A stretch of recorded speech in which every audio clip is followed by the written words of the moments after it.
one of the key things that makes us different from other artists is the name.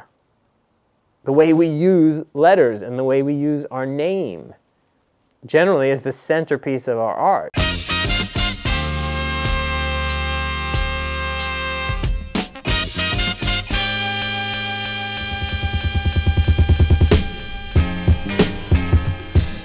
The early skateboard pioneers, they all rode for the Zephyr team. You know, those guys were my heroes when I was young. The word Zephyr had this sort of something about it. It looked speedy. I had a lot of other names before that. I started writing Zephyr in 1977, and I had shorter names. And Zephyr was kind of long, so I couldn't really make it look cool. In fact, it took me a couple of years of writing it before the tags started to kind of like look even a little bit how I wanted it to really look. And around the time we started building ramps and getting into like vert riding, actually I started to concentrate more on art. I actually became the designated painter for like decks, you know? These guys would, on the regular, give me like decks to paint. Graffiti subculture and skateboarding culture are so parallel. There's a freedom to both, there's a counterculture resonance to both, there's a youth thing. It's really not for your parents, you know? They really don't get it. Graffiti is the same way. You know, it's the first and only art form that I know of in the history of this planet that was ever done by young people, basically for other young people. I mean, you know, we never were like trying to appease or even seek any recognition from like the older generations. You know, we did it strictly like as a sort of aesthetic communication between our peers and our contemporaries.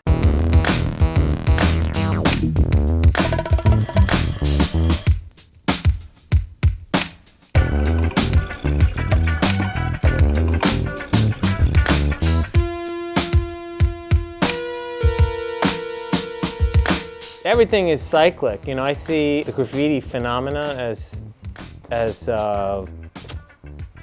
like waves.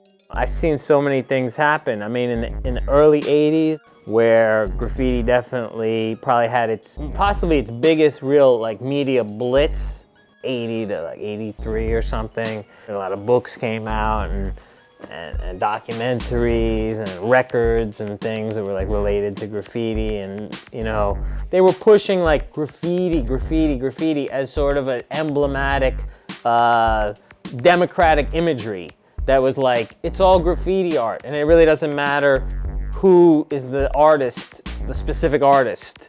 You know, it wasn't about Futura or Zephyr or Dondi. And I mentioned the three of us because, you know, we used to travel a lot together and exhibit together and have like three-man shows and things. And you couldn't have a more diverse, you know, three guys stylistically.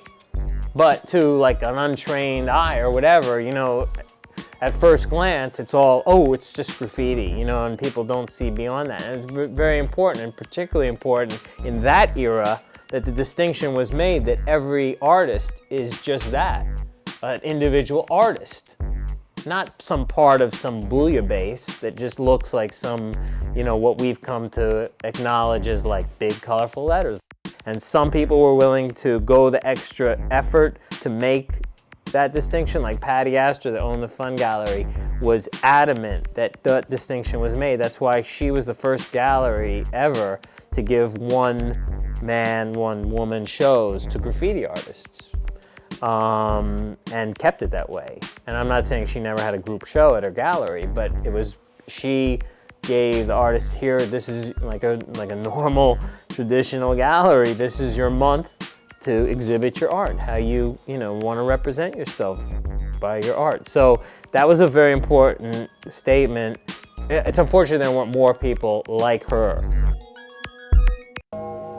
But then once they were in this, like, as Fab Five Freddy would call it, the new yard. I love that, you know, the galleries. They felt that maybe their work had to be figurative, or it had to be a little more decorative, this or that, you know, or quote, traditional. It was almost like you got here on this ticket and then you tore up the ticket.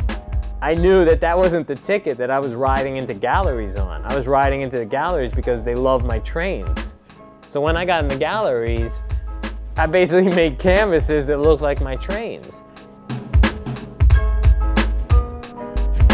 I'm extremely aware of how my work looks similar or different from 20 years ago. And as far as the similarities, it's not that I haven't developed, it's that I've chosen to hold on to something that's extremely critical, in my opinion, to my work and who I am. After the initial 2-3 years where it was like such hot biz, there was a big lull in activity. Then, like towards the late 80s, a lot of guys who were young then were coming of age and starting to sort of sow their entrepreneurial seeds, you know? You had streetwear that was like, you know, graffiti based and rooted and inspired, and in the case of companies like PNB, owned by former or current graffiti artists. So that was a very exciting time because it was sort of, you know, reappropriating what was ours to begin with, which I think is a great thing. And now, you know, 2003, I think that, you know, what we have is basically, I call it the suburbanization of graffiti, where graffiti, like skateboarding, is no longer some kind of like inner city marginalized, you know, voice of some disenfranchised youth.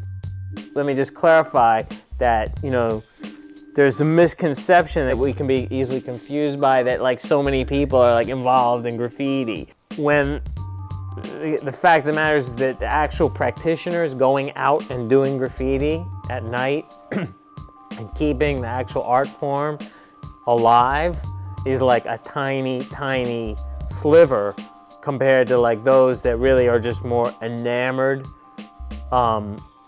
with the culture, but don't take it to like the guerrilla extreme of, you know, what I call just like appropriation of space.